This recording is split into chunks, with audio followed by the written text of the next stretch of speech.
Welcome back to This Day in Scottish History. I'm your host, Colin MacDonald. Today, we turn our attention to May 17th, 1743, a day that shook the British military establishment and cast a long shadow over the loyalties of Highland soldiers. On this day, approximately 100 men of the newly formed Black Watch Regiment deserted while en route to London, driven by fears of being sent to the disease-ridden West Indies. Their flight, capture, and the subsequent execution of three ringleaders would become a defining moment in the early history of this storied regiment.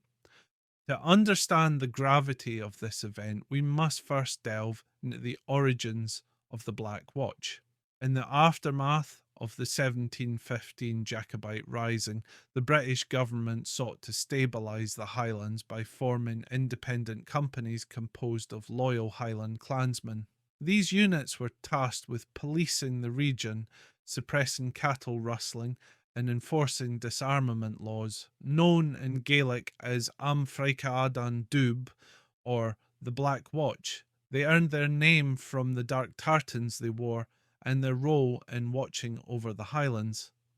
By 1739, these companies were consolidated into a single regiment, the 43rd Highland Regiment of Foot, later renumbered as the 42nd and famously known as the Black Watch. The regiment was unique. It maintained Highland dress, carried traditional weapons like the broadsword and dirk, and was led by officers from prominent Highland families, including Lieutenant Colonel Sir Robert Munro. The men believed their service was confined to Scotland, a belief that would soon be tested.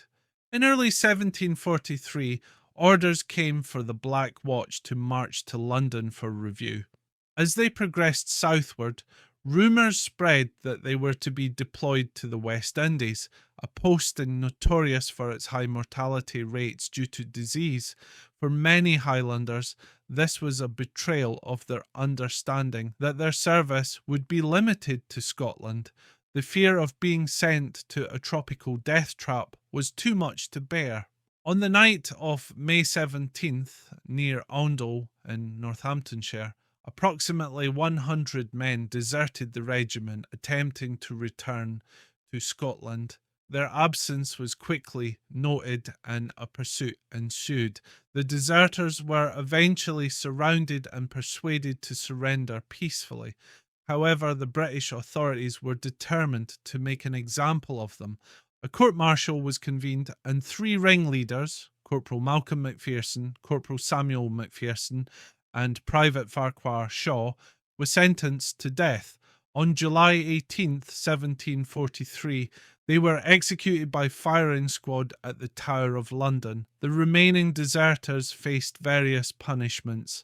Some were transported to garrisons in Jamaica, Gibraltar, and Minorca, while others were sent to Flanders.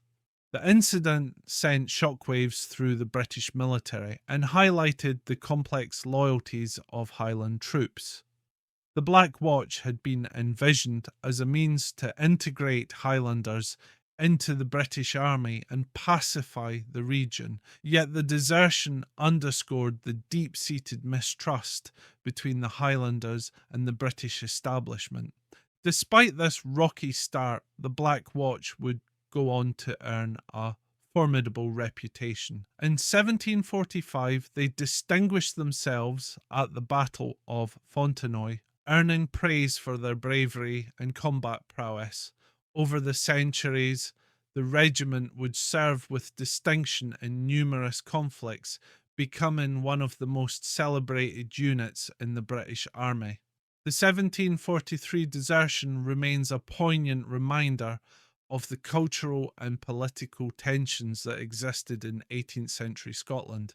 It speaks to the challenges of forging unity in a diverse and often divided kingdom.